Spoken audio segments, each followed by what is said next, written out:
Introduction. Peter, I'm feeling very thirsty. Can you get me some water to drink, please? Yeah, sure. Here you are. I feel much better after drinking water. Thank you. Hey, do you know that a major part of our body consists of water? Oh, really? Yeah, my sister told me about it yesterday.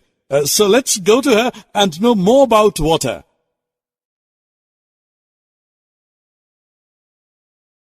Objectives.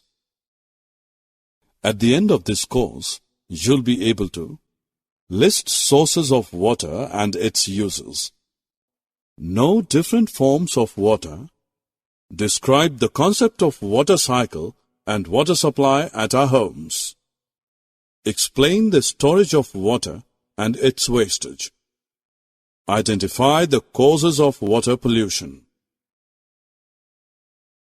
Hello, sister. Hi, John. How are you? I'm fine, thank you. Peter said that you told him some interesting facts related to water. I also want to know them. Okay, I will tell you. Actually, water is one of the most abundant substances on the earth.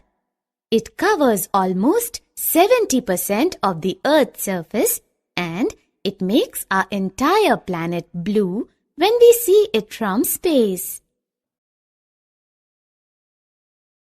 Now I will tell you about the different forms of water. Water exists in 3 forms: liquid, solid, and vapor. Sister, from where can we get water? Oh, you are asking about the sources of water. Actually, water has limited number of sources like wells, ponds, lakes, rivers, seas, and oceans. Besides these, groundwater is also an important source of water.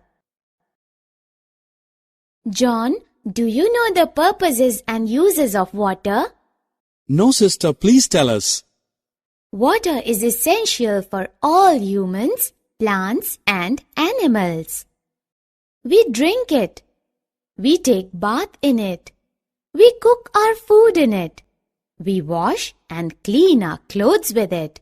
So, it is very helpful in our daily activities. Sister, yesterday you also told me about the water cycle. Please tell us more about it. Okay, the water cycle is a natural process of circulation of water from the land to the sky and back to the land. In this process, water in water bodies like rivers, seas, and oceans gets heated up by the sun and forms water vapors. This water vapor rises up in the air and gets cool and turns into cloud and finally into rains. Then, after raining, land water goes to lakes and rivers, which then flow back to the seas or oceans, and the cycle completes. This cycle gets repeated again and again. Guys, now I'm telling you how do we get water supply at our homes and other places.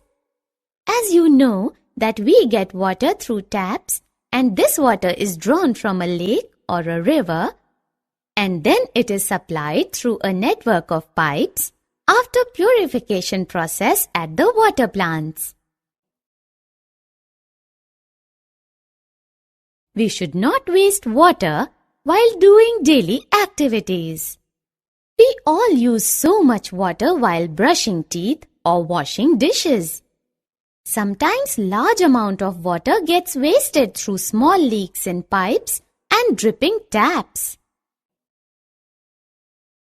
Look, John, this water is so dirty.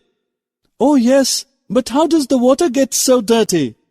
Guys, do you know that throwing garbage and draining sewage into the water bodies makes it dirty and polluted? We cannot use this water for drinking and other household purposes. Sister, my teacher told me that we can also store the rainwater and reuse it. But how can we do it?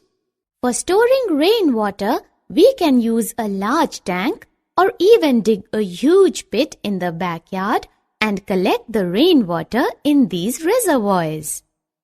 After that, we can use this stored water for watering outdoor plants to keep them green and for some washing purposes also.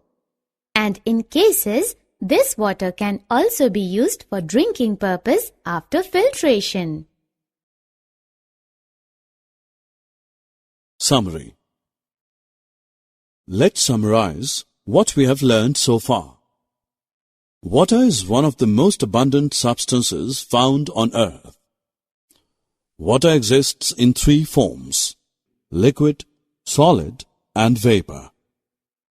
We use water in our daily activities.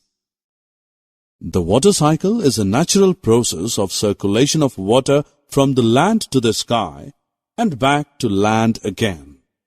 We should not waste water. Dumping garbage in water bodies